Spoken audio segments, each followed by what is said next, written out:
ਸਲਾਮ ਅਲੈਕਮ। ਪੰਜਾਬੀ ਲੋਕ ਰੀਤ 23 ਊਤ ਨੂੰ ਊਤ। ਇਹ ਹੁੰਦਾ ਹੈ ਕੁਚੱਜੀ ਗੱਲ ਨੂੰ ਕੁਚੱਜੀ ਗੱਲ ਨਾਲ ਹੀ ਰੱਦਣਾ। ਪਰ ਸੱਜਣੋ, ਸਬਸਕ੍ਰਾਈਬ ਕਰਨਾ ਨਾ ਭੁੱਲਣਾ।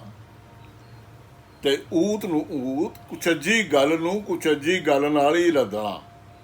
ਜਾਣੇ ਬੇਬੁਨਿਆਦੀ ਗੱਲ ਨੂੰ ਬੇਬੁਨਿਆਦੀ ਗੱਲ ਨਾਲ ਹੀ ਕੱਟਣਾ। ਪੰਜਾਬੀ ਵਿੱਚ ਇਹਦਾ ਵੀ ਆਪਣਾ ਇੱਕ ਰਿਵਾਜ ਹੈ। ਮਿਸਾਲ ਇੰਜੇ, ਇੱਕ ਸਾਊ ਬੰਦਾ ਪ੍ਰਦੇਸ਼ ਨੂੰ ਜਾਣ ਲੱਗਿਆ।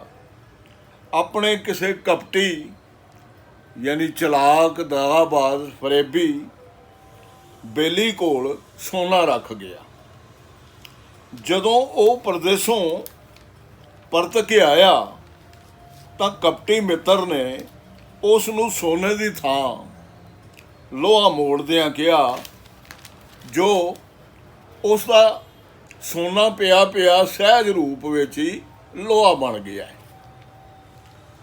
ਥੋੜ੍ਹੇ ਦਿਨਾਂ ਬਾਅਦ ਉਸੇ ਕਪਟੀ ਜਾਂ ਫਰੇਬੀ ਨੂੰ ਆਪ ਪ੍ਰਦੇਸ਼ ਜਾਣਾ ਪਿਆ ਤਾਂ ਉਹ ਆਪਣਾ ਕੱਲਾ ਕੱਲਾ ਬਾਲ ਉਸ ਸਾਊ ਮਿੱਤਰ ਕੋਲ ਛੱਡ ਗਿਆ।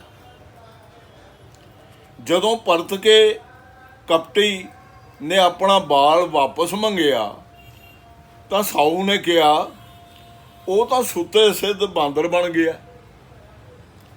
ਕਪਟੀ ਨੇ ਪੁੱਛਿਆ, ਇਹ ਕਿਵੇਂ ਹੋ ਸਕਦਾ ਹੈ? ਸਾਊ ਮਿੱਤਰ ਨੇ ਉੱਤਰ ਦਿੱਤਾ, ਉਵੇਂ ਹੀ ਜਿਵੇਂ ਸੋਨਾ ਲੋਹਾ ਬਣ ਸਕਦਾ ਹੈ। ਕਪਟੀ ਬੜਾ ਢੀਠ ਹੋਇਆ ਤੇ ਸੋਨਾ ਮੋੜ ਕੇ ਆਪਣਾ ਪੁੱਤਰ ਵਾਪਸ ਲੈ ਗਿਆ।